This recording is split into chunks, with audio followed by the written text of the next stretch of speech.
నిన్ననే తల్లికి వందనం ఒకే మాట చెప్పాను.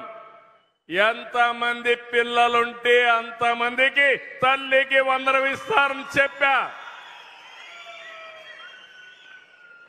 నిన్న మొన్న మాట్లాడే నాయకులను అడుగుతున్న మీరు చెప్పారు, ఫోటోలు దిగారు, ఇచ్చారా అని అడుగుతున్నా. ఈరోజు 5 మంది పిల్లలుంటే 5 మందికి 75,000 రూపాయలు ఒకేసారి ఇచ్చామంటే అది తెలుగుదేశం పార్టీ ఎన్డీఏ. అవునా కాదా అని అడుగుతున్నా. ఇచ్చారంటే చేలు పైకెత్తండి.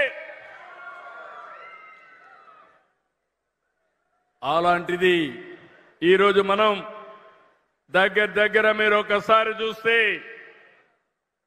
ఇలాంటి వినూత్నమైన కార్యక్రమాలతో దీనివల్ల 2 లాభాలు.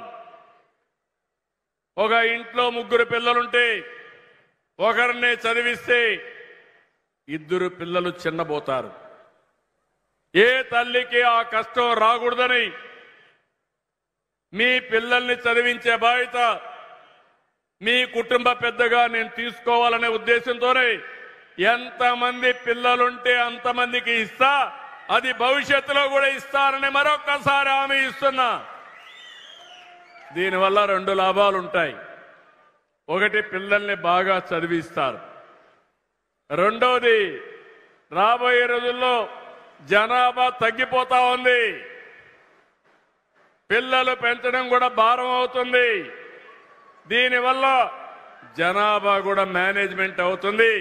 శుభం, వర్షం కూడా పడతా ఉంది. వరుణ దేవుడు కూడా మనల్ని ఆశీర్వదిస్తున్నాడు.